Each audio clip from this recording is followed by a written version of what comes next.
네, 오늘 우리는 데살로니가후서 2장을 함께 읽었습니다. 오늘 말씀을 통해서 또 우리 깨닫는 은혜와 또 응답받는 축복이 넘쳐나게 되시기를 바랍니다. 데살로니가 교회는 사도 바울 목사님이 2차 복음전도 여행 중에 마게도니아 지방에서 두 번째로 개척된 그런 교회입니다. 데살로니가 교회는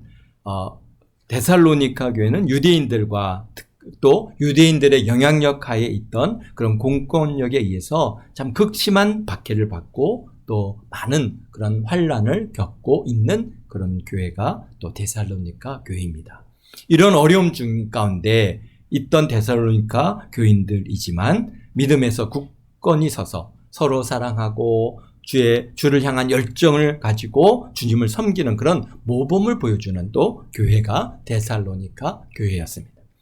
이런 고난과 박해 가운데 열심을 낼 수 있었던 그 원동력은 어디 있었을까 이렇게 생각해 볼 때 이제 데살로니가 전서 후서를 이렇게 읽어가면서 우리가 발견할 수 있는 것 중에 하나는 예수님의 재림에 대한 분명하고 확실한 믿음이 우리 데살로니가 교회 교인들에게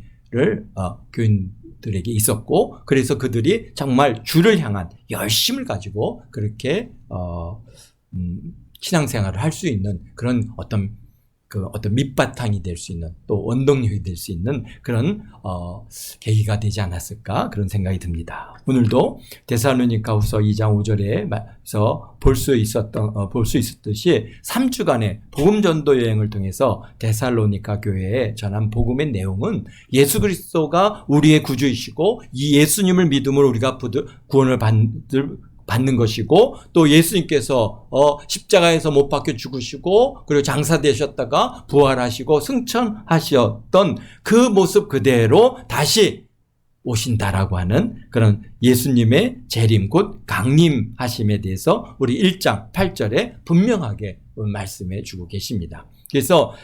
그러면서 하시는 말씀이 뭐냐면, 하나님을 모르는 자들과 우리 주 예수 그리스도의 복음에 복종하지 않는 자들에게는 형벌을 내리시리니 영원한 멸망의 형벌을 받으리로다 라고 말씀하신 것 같이, 자신들을 박해하고 환난을 가하는 자들을 하나님께서 심판으로 갚으실 것이다 라고 하는 것에 대한 분명한 그들의 믿음이 있었기 때문에 어떤 면에서는 오히려 자기를 박해를 가하고 자기의 고통을 가하는 사람, 그 영혼들을 불쌍히 여깁니다. 왜? 알지 못하니까. 저들이 알았으면은 이렇게 하지 않고 이 영광스러운 자리에 저들도 함께 할 텐데, 알지 못하고 우리를 이렇게 박해하고 우리를 고통을 가하니 이제 예수님께서 곧 재림하실 텐데 그 재림의 주가 저들을 갖다가 이제 심판하시고 멸망으로 형벌을 가실, 영원한 형벌을 받게 될 그 영혼들이 얼마나 불쌍히 있겠습니까? 그게 믿음으로 닿게 되면은 정말 나를 박해하는 그 영혼들이 너무너무 정말 눈물이 나고 정말 마음이 찢어지고, 더구나 그런 사람들이 내 가족이고 내 친구고 내 주변의 사람들, 내가 잘 아는 그런 사람들이라고 할 때는 더 그런 것이죠.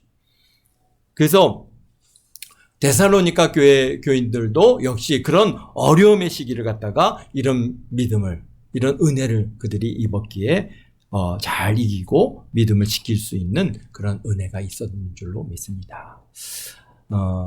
정말 아마도 예수님의 재림에 대하여 들었을 때 우리 데살로니가 교인들의 마음은 뜨거웠고, 그 다음에 성령의 감동으로 믿음과 소망과 사랑의 열매를 맺어가는 그런 은혜를 경험하고 있는 줄로 믿습니다.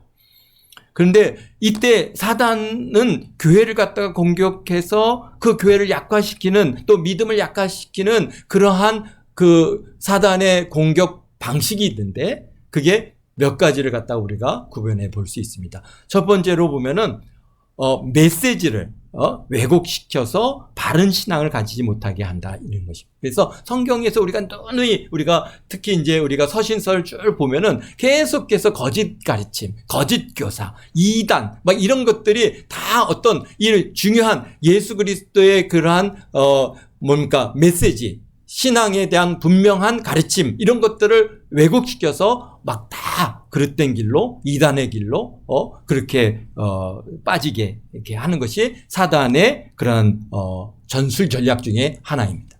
그래서 그것을 오늘도 이단들이 이러한 사단의 도구를 사용해서 자꾸 다 그들이 성경을 갖다가 다 얘기합니다. 성경을 얘기하는데 이게 성경을 갖다 귀에 걸면 귀걸이, 코에 걸면 코걸이 이렇게 갖고 말도 안 되게 왜곡시켜 갖고 그래서 자기가 재림 예수다, 또는 자기가 뭐 메시아다, 자기가 예수다, 또는 뭐 자기가 하나님이다, 또는 자기가 하나님 아버지다, 하나님 또 어머니다, 뭐 이런 얘기를 갖다가 말도 안 되는 소리를 갖다 붙여서 사람들로 하여금 정말 더 지옥자식으로 만들어가고 있습니다.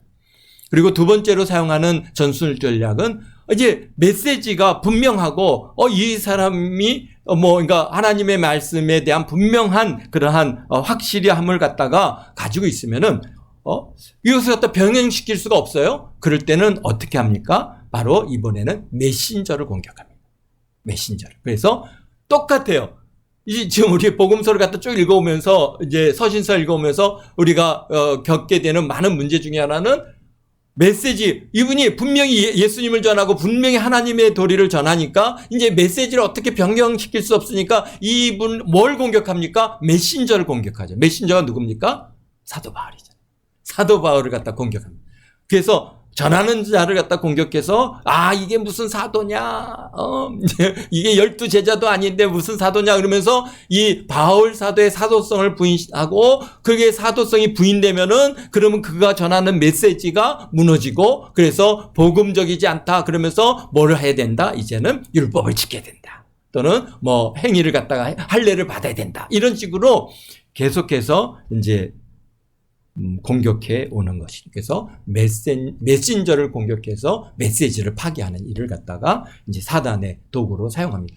또 그것도 안 돼. 그러면 이제 최종적인 방법을 사용하는데 그게 뭡니까? 바로 이번에는 공권력과 권력을 이용해서 교회를 철저하게 파괴합니다. 근데 그게 효과가 있을까요? 없을까요? 어느 정도 효과가 있습니다. 최근에 우리 터키에 성지순례를 다녀온 우리 형제님이 있는데요. 그분 가서 보면은 터키에 가서 보면 터키가요 얼마나 복음으로 그냥 그 어마어마한 그런 복음의 꽃을 피운 곳이 바로 터키입니다. 그런데 이제 뭡니까? 모슬렘이 들어와서 그들의 공권력을 이용해서 철저하게 그곳을 갖다가 파괴합니다. 그래서 교회가 에베소 교회가 얼마나 화려하고 얼마나 많은 수의 사람들이 정말 신앙생활하고 열심을 냈고 그분들이 당시에 세운 교회들이 어마어마한데 그곳에 정말 복음의 씨앗조차도 찾아볼 수 없을 정도로 그렇게 완전히 무너졌죠.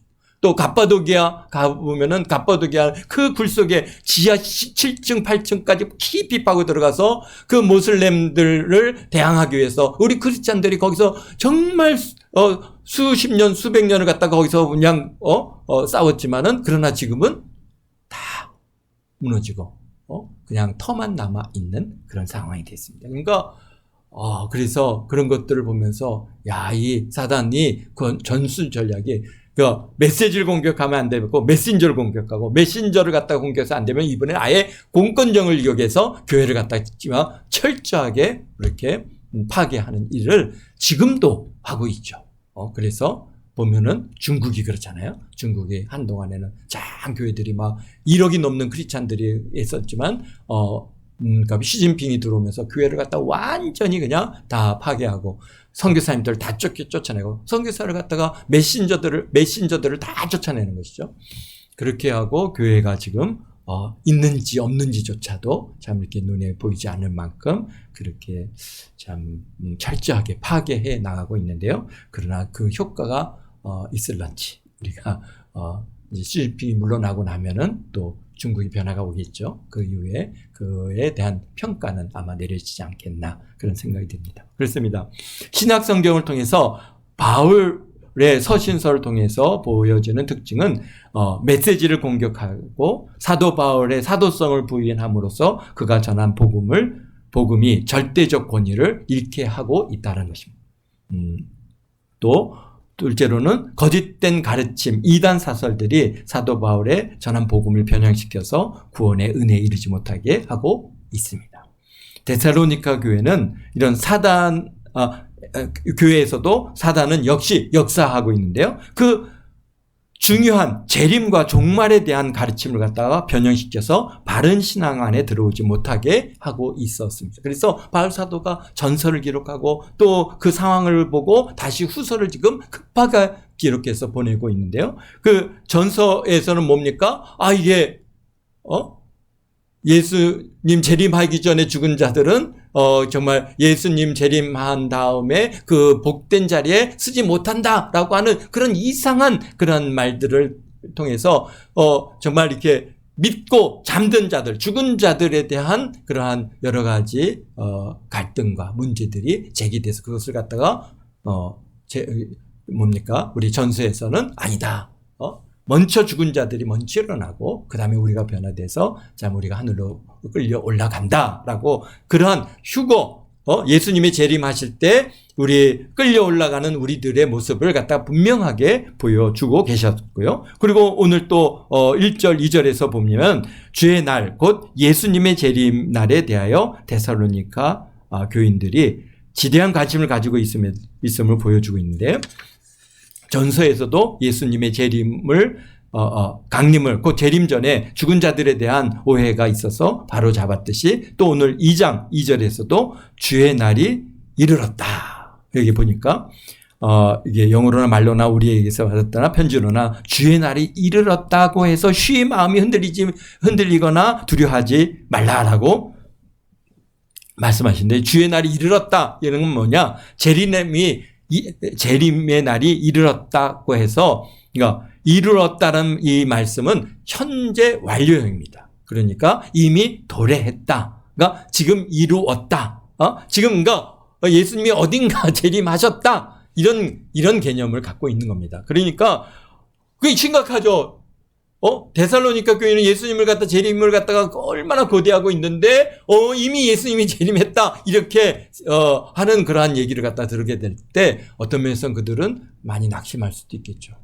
그래서 오늘 여기에 그 2장 18절에서 말씀 디모데후서 2장 18절에서 그런 당시에 굉장히 그런 일들이 많이 있음을 보게 되는데요. 데살로니가후서 2장 18절에 보면 뭐라고 말씀하시냐면요.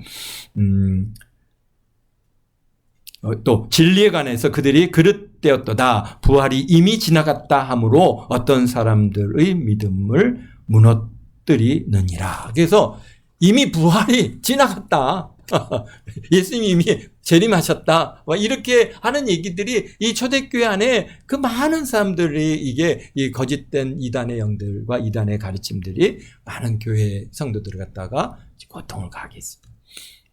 그래서 3절에 보면은 2절에 보면은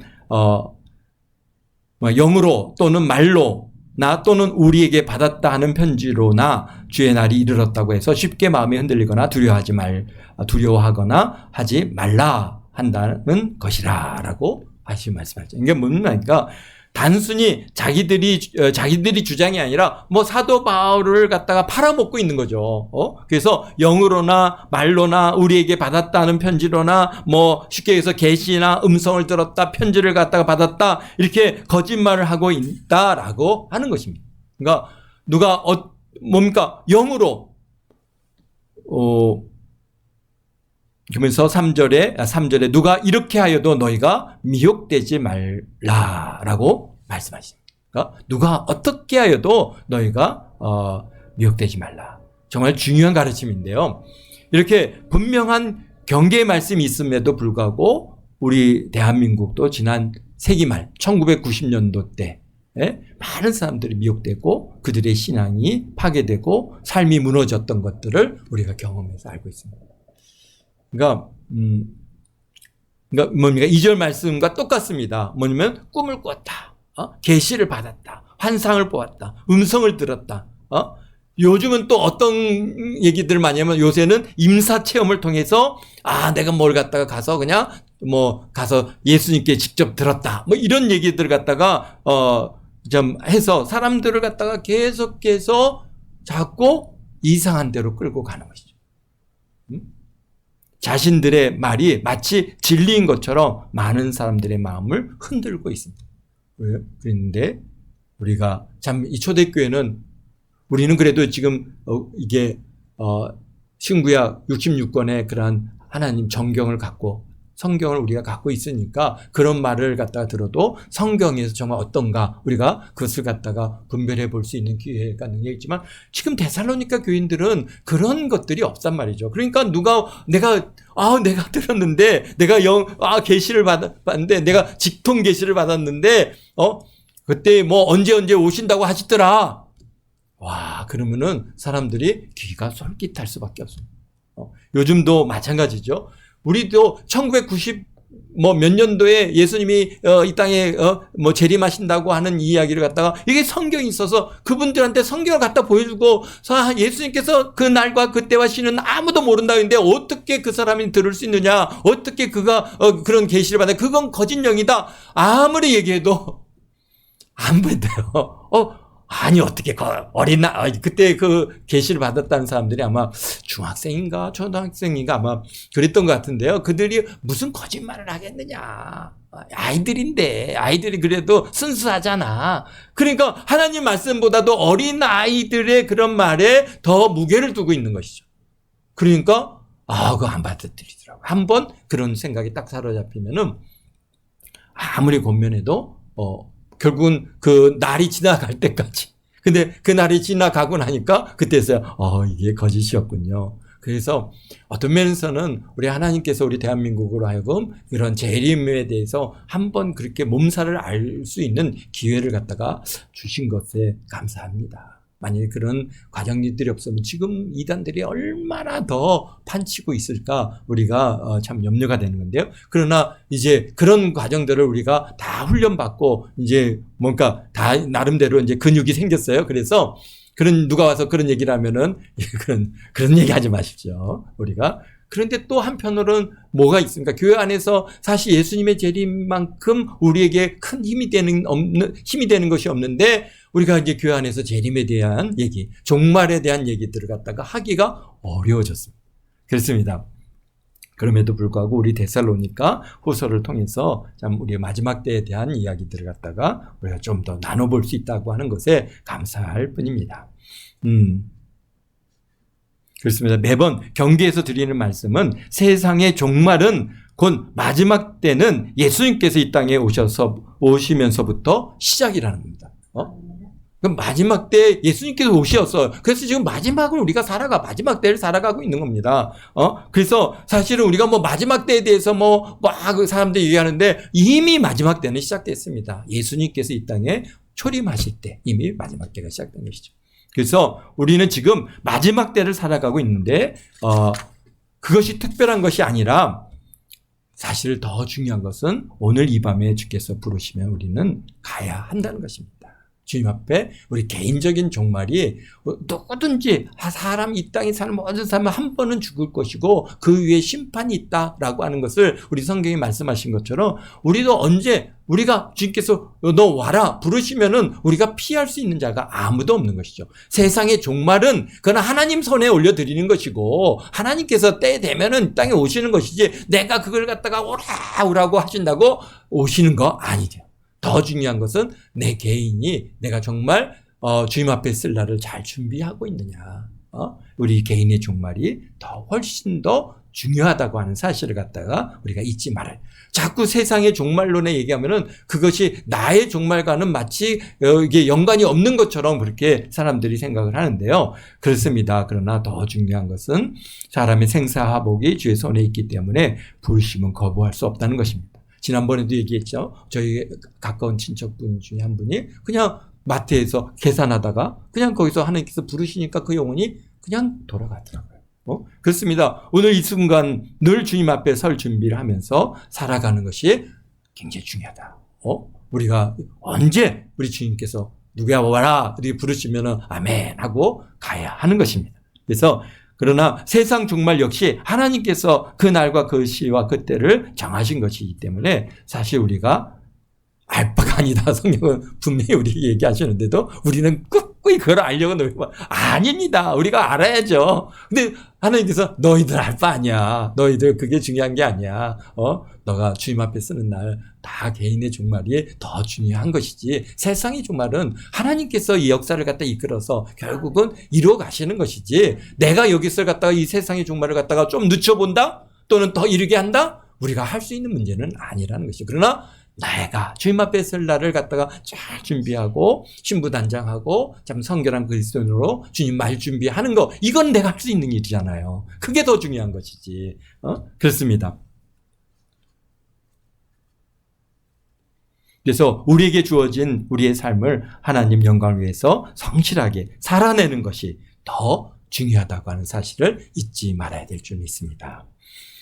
그러나 미혹하는 자들이 거짓과 그로 인해서 발생하는 혼돈을 막기 위해서는 분명한 가드라인을 갖다가 오늘 데살로니가 후서 2장 3절에서 아주 분명한 가드라인을 딱 이거야 라고 말씀해 주시고, 막 사람들이 언제 오냐, 이제 오냐, 내일 오냐. 사실은 데살로니가 교인들은 그들이 다 살아있을 때 예수님을 만날 것을 갖다가 그들이 기대했기 때문에 금방 몇 달 후에, 며칠 후에 금방 오실 것 같은 그런 기대감으로 갖고 살아가고 있습니다. 그러다 보니까 그들이 생활이 무너지는 거예요. 우리가 종말론에 빠지면 나타난 주의 현상 중에 하나 뭡니까? 개인 생활이 무너져 버려요. 교회 뭐 하러 학교 다니나, 뭐 하러 결혼하느냐, 뭐 하냐, 우리가 그냥 예수님 곧 오시면 만날 준비해야지 그러면서 다 생활이 무너지는 이런 문제. 그래서 3장에서 분명히 얘기했잖아요. 그러니까 게으름에 빠지고 거기서 그냥 호의호식 가고, 우리 주님 곧 오실 텐데 뭐 직장 나가서 열심히 일해서 뭐 해요? 그냥 주님 오실 때 끝내 주님 만나는 게 더 중요하지. 그러면서 이 개인의 삶을 갖다가 다 무너뜨리는 이런 문제들이 그때도 있었고 오늘날 우리들도 경험하고 있었던 일입니다. 그래서 미혹당하지 않게 우리가 혼돈에 빠지지 않게 하기 위해서 분명한 가드라인을 주시는데요. 그것은 예수님께서 이미 마태복음 24장 15절에서 말씀하신 일이고, 먼저 무슨 일이 있다는 거예요? 배교하는 일이 있고, 또 그렇죠? 여기 보니까 우리 3절을 한번 보겠습니다. 누가 어떻게 하여 너희가 미혹되지 말라. 먼저 배교하는 일이 있고 저 불법의 사람 곧 멸망의 아들이 나타나기 전에는 그날이 이르지 아니하리라. 그러니까 그날이 뭐 어떤 날이에요? 예수님의 재림의 날이죠. 심판의 날이죠. 그런 예수님의 재림이 어떻게인가 먼저 우리에게 주어지는 순서가 배교하는 일이 있고, 배교는 그러니까 이게 단순히 개인적인 타락이나 또는 다른 종교로 개종하는 거나 그런 의미가 아니라, 그러니까 전 세계적인 그런 조직적으로 신앙을 갖다가 파괴하는 현상들이 나타난다는 것이죠. 그래서 지난 2000년간의 기독교 역사 중에서 국가적인 배교가 이루어지거나 신앙을 숨기고 모슬렘으로 순종하는 경우는 있었지만은, 그러나 기독교의 명맥은 지금까지도 잘 이어져 오고 있습니다.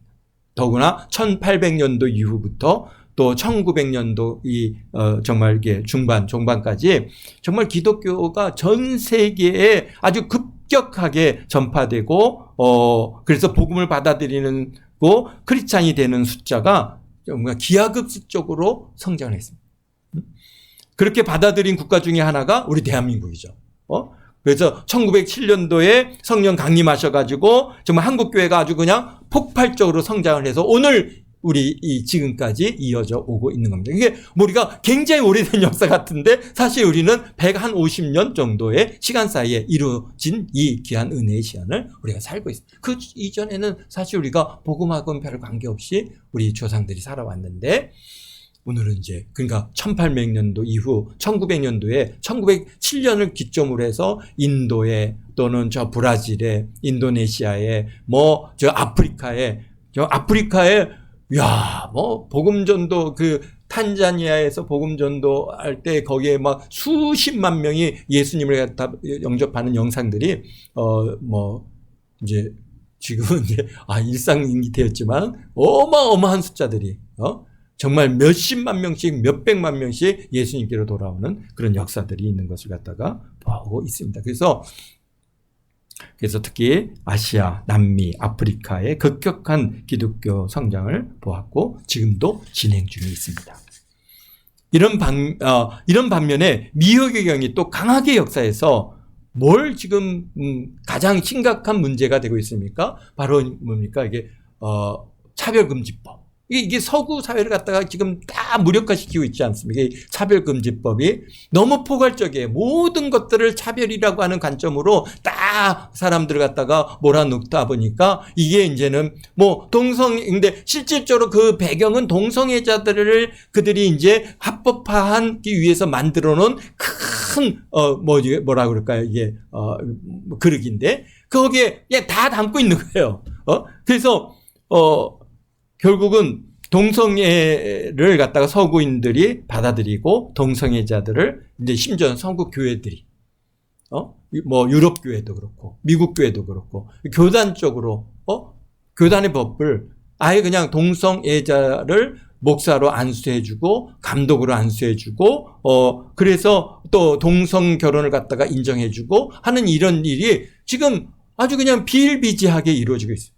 또 최근에 들려오는 얘기는 영국은 뭡니까? 기도하는 게 또 밖에서 노방 밖에서 성경만 읽어도 잡아가는 그런 주가 생겨나고 있다고 하는 이런 일들이 지금 이루어지고 있습니다. 실질적으로는 이게 하나의 배교죠. 우리가 겉으로는 우리는 포용이다라고 얘기하지만 사실 성경은 분명히 그것은 죄다 했는데 가장 하나님께서 싫어하는 죄가 우상숭배고 동성애 아닙니까? 그런데 그걸 동성애 해도 좋다. 좀 더 있으면 이제 우상숭배도 이것도 우리가 차별금지법으로 이게 차별하는 일이니까 그것도 수용해야 된다. 그래갖고 교회들이 이제 아마 이제 교회 안에 온갖 우상들이 다 세워지는 것들을 막지 못할 것입니다. 이게 바로 뭡니까? 이제 실질적으로 나타나고 있는 배교의 현상들이죠. 그래서 요한계시록 13장에 보면은 짐승의 우상을 섬기고 그에게 경배하고 오른손이나 이마에 표를 받고 그리고 철저한 배교의 현상을 갖다가 이제 보여주고 계신데요. 그렇습니다. 그러니까 배교의 현상이 나타나는. 두 번째는 뭡니까? 저 불법한 사람 곧 멸망의 아들이 나타나기 전에는 그날이 이르지 아니한다. 그러니까 뭐가 온다는 거예요? 이 불법한 자. 또 그가 멸망의 아들이라고 말씀하시는데요. 그 자가 오는 그날 전에는 그 전에는 예수님께서 재림하지 아니하신다. 그러니까 근데 그러면 불법한 자 또 멸망의 아들 그가 누굽니까? 어떻게 생긴 겁니까? 라고 하는 것을 갖다가 여기서 그 자는 어떤 일을 할 거다라고 여기서 제시해 주고 계시죠. 뭡니까? 우리 4절에 보니까 그는 대적하는 자라 신이라 불리는 모든 것과 숭배받는 것을 대항하여 그 위에 자기를 높이고 하나님의 성전에 앉아 자기를 하나님이라고 내세우느니라. 이거 자기가 하나님이라고 딱 한다는 거예요. 예? 그러니까 이 대적하는 자 이거는 이제 성경이 주로 사단을 갖다 표현할 때 사용하는 단어인데요. 그러니까 이 사단이 오는데 와서 어떻다는 거예요? 아주 자기를 갖다 신이라고 불리는 모든 것 위의 자리에 자기를 갖다 딱 앉히고, 그 무슨 얘기예요? 자신이 진짜 신이라는 것이죠. 그래서, 우리가 아직도 경험해보지 않았던, 어떨지는 잘 모르지만 자신을 신이라 주장할 정도로, 사실은 아주 여기 보면은 기적도 행하고, 표적도 행하고, 능적도 행하고, 이런 것들로 사람들을 미혹한다는 거예요. 그러면서 뭐예요? 하나님의 성전에 앉아 자기를 하나님이라고 내세운다. 이게 중요 키포인트입니다. 그러니까 이 멸망의 여기 보니까 불법의 사람 곧 멸망의 아들이 누구냐? 어떻게 우리가 그의 멸망의 아들이고 멸망의 아들이고 불법의 사람인지 우리가 어떻게 압니까? 라고 할 때 그가 하나님의 성전에 딱 앉아서 내가 하나님이다 라고 할 때 저놈이 멸망의 아들이고 저놈이 사단이구나. 그런 자가 나타나면 이게 곧 예수님께서 재림하시는구나. 그런 여기에서 키포인트를 우리에게 주고 계시는 것이죠. 그래서 하나님의 성전 근데 사실 데살로니가 교회가 개척될 때만 해도 하나님의 성전 바로 여호와의 성전이 예루살렘에 있었습니다. 그러니까 그들에게 하나님의 성전에 앉을 것이다라고 할 때 그게 불가능한 일이 아니었어요. 그래.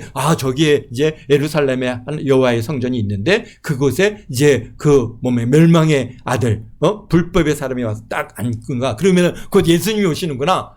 우리가 거기를 갖다 관심을 두고 잘 보고 있어야 되겠지라고 그렇게 생각을 했는데, 근데 정말 이 말씀을 들은 초대교회 성도들은 금방 이해했고, 주의 날이 가깝구나 이렇게 생각했을 것입니다.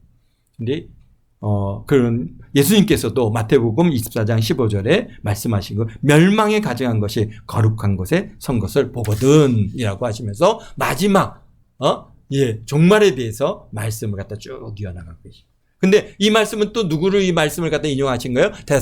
다니엘서 9장 27절 말씀을 인용해서 예수님께서 말씀하신 거죠. 뭡니까? 포악하며 가증한 것이 날개를 의지해서 설 것이다 라고 하시는 다니엘서 9장 27절의 말씀을 예수님께서 이제 인용해서 멸망에 가증한 것이 거룩한 곳에 선 것을 보거든. 근데 더 구체적으로 우리 바울 사도는 뭐라고 이 말씀하냐? 하나님의 전에, 하나님의 성전에 앉아서 자기를 하나님이다라고 그렇게 뭐라 할까요? 하나님이라고 내세우게 될 것이다라고 말씀하고 계십니다. 그러니까 조금씩 더 다니엘서 한 주전 600년 전에 그 다니엘 또 예수님 그리고 지금 사도 바울 이렇게 오시면서 조금씩 더 구체적으로 이루어질 일에 대해서 말씀하고 계십니다. 하나님의 성전에 자기를 갖다가 앉아서 자기를 하나님이라고 내세운다. 근데 현재 상황으로 보면은 우리가 몇 가지 중요점을 우리가 알게 되는데요. 바로 주 예수 그리스도의 강림하시기 위해서는 말씀하신 배교나 멸망의 아들이 나타나고 자신은 하나님이라고 하나님의 성전에 앉는 일을 우리가 보게 될 거라고 하는 것이죠. 그런데 당시에는 하나님의 성전이 있었지만 그러나 주후 70년에 로마의 타이토스 장군에 의해서 사실 어떻게 됩니까? 하나님의 성전이 완전히 파괴되고 지구상에서 사라져버렸어요. 없어요. 그러니까 아마 참 이것도 그런 뜻이 있는 것 같아요. 그러니까 만약에 있었으면 2000년 동안 내내 거기에 누가 와서 앉으면은 이 사람이 이게 또 멸망의 사람이고 이 사람이 멸망의 아들이고 불법의 사람이냐 이게 적그리스도냐 저놈이 음을 곧 예수님이 임하셨냐 막 그런 저런 얘기로 아마 세상이 그냥 계속 뒤집어지고 복잡하고 갈등이 많았을 텐데 하나님께서 그냥 성전을 싹 지워버리신 거예요. 그리고 얼마 동안? 지금 2000년 동안 내내 성전이 없는 거예요. 그러니까 사람들이 이제는 예수님 오실 날들이 아직 멀었구나. 아직 때가 이르지 않았구나. 우리는 우리 신앙생활에 열심히 해야 되겠구나. 그래서 이 종말에 대한 얘기들을 갖다가 사실은 많이 안 해왔어요. 그런데 이제 1980년도 들어서면서 1800년도 들어서고 이제 1900년도 이제 새롭게 부흥의 역사가 나타나면서 이제 종말에 대한 얘기들을 많이 하게 됐습니다. 그러니까 성전이 어떻게 됐어요? BC 586년도에 느부갓네살 왕에 의해서 한번 파괴가 됐죠. 그리고는 그래서 이제 다시 2차 성전을 지었고 그것이 잘 유지되고 있다가 또 이제 2차 파괴가 이루어지고 말았습니다.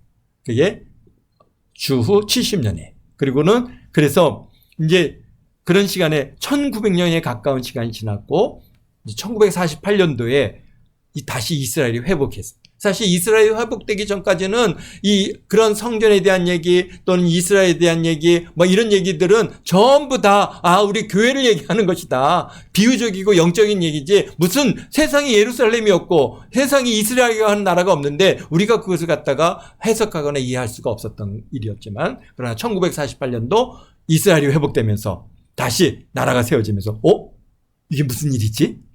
그런데 아직 그때는 이스라엘이 힘이 없어서 예루살렘을 갖다가 이스라엘이 지금 회복하고 있지 못했어요. 그런데 1967년도에 이스라엘과 아랍연합군이 6.1 전쟁을 통해서 아주 그냥 아랍연합군을 박살을 내버렸습니다. 그리고 시나이 반도도 차지하고 그러면서 어떻게 했어요? 예루살렘을 갖다가 이 이스라엘이 들어가서 다는 아니에요. 서쪽의 일부를 제외하고는 대부분을 갖다가 이스라엘 사람들이 이제 그것을 차지했습니다. 그런데 문제는 뭘 차지하지 못했어요? 하나님의 성전터였던 바로 지금 그 성전터는 차지하지 못했어요.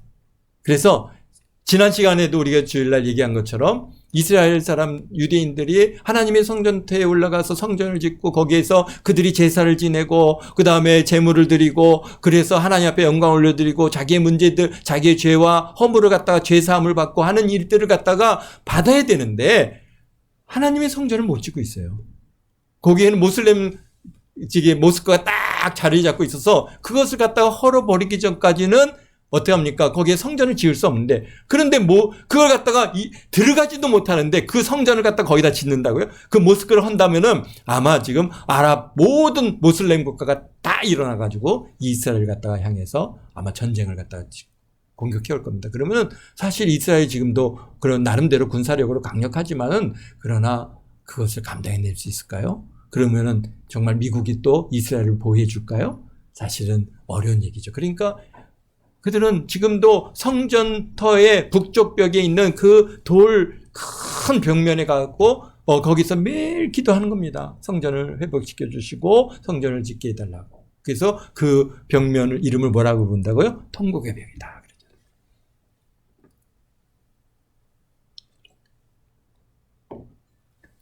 그래서 그러나 어쨌든간 제3 그러니까 세 번째 성전을 갖다가 짓기를 구하고 있습니다. 근데 중요한 또 포인트가 어디 있습니까? 다니엘서 9장 27절에 말씀하신 것처럼 한 일해 동안 이제 많은 사람들과 언약을 맺고 그리고 거기에 이제 제사가 회복되고 그러니까 제사가 회복됐다는 얘기는 뭐냐니까 성전을 지었다는 얘기죠. 그러니까 언제 한 일에 7년 평화 조약을 맺는다는 거예요. 그럼 어떻게 해서 그게 이루어질지는 모르겠지만은 어쨌든간 이제 그런 강력한 세계를 갖다가 다스릴 만한 능력 있는 자가 나타나서 너 아랍권 또 조용히 해. 그리고 여기다 이제 이스라엘과 이제 협정을 맺고 여기다 성전 짓는다. 그래도 아무 말도 못 한다는 거죠. 그랬고 이제 거기에 이제 제3 성전을 짓고 그리고 이제 제사가 회복되고 제물을 드리는 일들을 그렇게 해서 제3 성전이 세워지는데 그러나 그게 3년 반이 지난 다음에 그 제사를 갖다가 금하고 그리고 이제 그곳에 뭡니까? 정말 이게 가증한 물건이 거기에 쓰게 된다라고 하는 이 다니엘서의 마지막 예언의 말씀. 지금도 그것이 이제 언젠가는 이루어질 것입니다. 그래서 지금도 이스라엘을 중심으로 중동 지역에 계속되는 갈등과 전쟁이 끊이 없죠. 이 전쟁을 그치게 하고 평화를 이룰 존재가 나타나서 그리고 성전을 재건하는 것을 가능케 한다면 유대인들이 그를 뭘로 보겠습니까? 메시아로. 메시아. 그래서 그가 이제 메시아인 줄 알았는데 3년 반이 지난 다음에 갑자기 그가 메시아가 아니라 뭡니까? 적그리스도가 돼서 이제 완전히 이스라엘 갖다가 핍박을 가하고 그들을 갖다가 죽이고 엄청난 그러한 환란을 갖다가 겪게 되는 그게 바로 요한계시록의 말씀이지 않습니까? 그래서 그 불법의 사람 멸망의 아들이 이런 악행을 할 것이다라고 기록하고 있습니다. 그래서 5절에 보니까 내가 너희와 함께 있을 때 이 일을 너희에게 말한 것을 기억하라. 그러니까 이미 사도 바울이요 3주 동안에 이게 데살로니가 교인들과 함께 그렇게 같이 이제 그들과 교제하고 교회를 세우고 그 다음에 그들을 갖다 가르쳐 나갈 때 이 말씀을 갖다가 계속했다는 겁니다. 그러니까 너 좀 기독해라. 그거 사람들이 왔고 그냥 뭐 예수님이 벌써 이미 뭘까 강림하셨다 뭐 이런 얘기로 너희들 그런 얘기고 그래 어떡하지 그런 거에 그 미혹당하지 말고. 먼저 내가 얘기하지 않느냐 배교가 있을 것이고 그 다음에 불법의 사람 곧 멸망의 아들이 나타날 것이고 그가 말이야 하나님의 성전에 딱 앉아가지고 내가 하나님이다 라고 하는 얘기를 갖다가 듣게 될 때 그때 바로 이제 예수님이 오신다 라고 하시는 그런 말씀을 갖다가 계속했다는 겁니다. 그런데도 불구하고 거짓 교사들과 이단들이 영들이 자꾸 교인들을 미혹합니다. 네. 오늘 우리가 이제 시간이 너무 좀 지났습니다. 오늘 우리가 이렇게 살아가면서 참 이게 중요한 우리에게 있었어요. 메시지이기 때문에 우리 데살로니가 교회 교인들 또 오늘 우리 시대를 살아가면서 자꾸 그게 주변에 많은 이단들이 다 종말론을 가지고 사람들을 미혹합니다. 그래가지고 그들 갖다가 그 막 사람들에게 억압을 가하고 이제 종말이 곧 오는데 너희가 이렇게 살면 되겠느냐. 그래갖고 뭐 재산 드려라, 시간 드려라, 뭐 물질 드려라, 뭐 이런 것들을 갖다가 해서 그냥 철저하게 사람들의 삶을 갖다가 파괴하는 이런 일들이 지금도 계속되고 있습니다. 그러니까 우리 뭐 어디에요? 저 영생교 장막성전 뭐죠? 그걸 뭐라 그러죠? 장막성전 신천지 그 사람들의 삶을 갖다 이렇게 들여다보면요 정말 처참합니다. 뭐 얼마나 그냥 사람들을 갖다가 노동 착취를 하고 삶을 갖다 파괴하는지 옆에서 보면 너무나 안타깝습니다. 근데 겉으로는 자기네들은 행복하대. 그러나 그들의 삶이 결코 그렇지 않은 것이죠. 뭐 여기 하나님의 교회도 매일 그들은 그냥 집에다가 물을 이만큼 쌓아놓고 있습니다. 왜 그렇게 쌓아놓고 있느냐? 곧 세상 종말이 오니까 큰 환란이 오니까 그거 준비하라 그랬다. 그래갖고 그러니까 겉은 뭐 하나님의 교회 참 하나님 아버지 어머니 얘기하지만 사람들을 갖다가 장악하는 이 장악 능력은 종말론입니다. 오늘 우리 사회가 아직도 이런 종말론의 이 피해를 갖다가 벗어나고 있지 못하다는 것. 그는 언제까지 정말 예수님 오실 때까지 아마 계속 반복되는 일입니다. 그런데 오늘 데살로니가에 말씀하지 않습니까? 너희들 그런 거에 미혹당하지 마라. 그 먼저 배교가 있고 그다음에 멸망의 사람, 불법의 사람, 멸망의 아들이 하나님의 성전에 딱 하니 앉아갖고 내가 하나님이다라고 할 때까지는 예수님 오지 않는다. 그건 우리가 오늘 성전이 있습니까? 어떻게 하나님의 성전에 앉아갖고 내가 하나님이라고 얘기해. 그러니까 먼저 그러려면 하나님의 성전이 먼저 지어져야 돼. 그런데 가능성은 지금 있잖아요. 왜? 전에는 이스라엘은 나라도 없었으니까 그걸 갖다 이상하게 막 영적으로 해석을 했는데 지금은 그렇게 할 수가 없는 거예요. 이스라엘이 회복됐죠. 예루살렘이 이미 이제 이스라엘의 뭐 수도가 됐죠. 거기에 이제 성전터에 가서 성전만 지으면 되는 거예요. 짓는 데는 얼마나 걸리겠습니까? 그런데 건축기술 능력이 빠르니까 뭐 1년 반이나 2년이면 충분히 다 짓겠죠.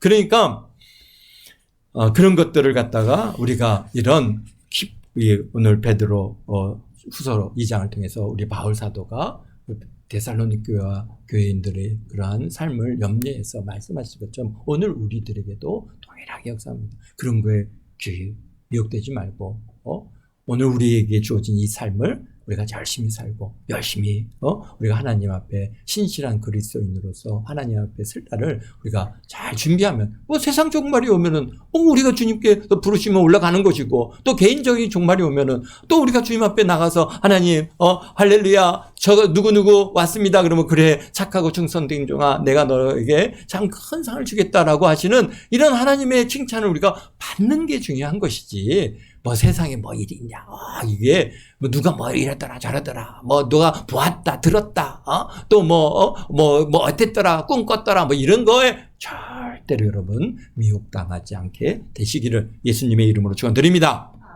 축원드립니다. 축원드립니다.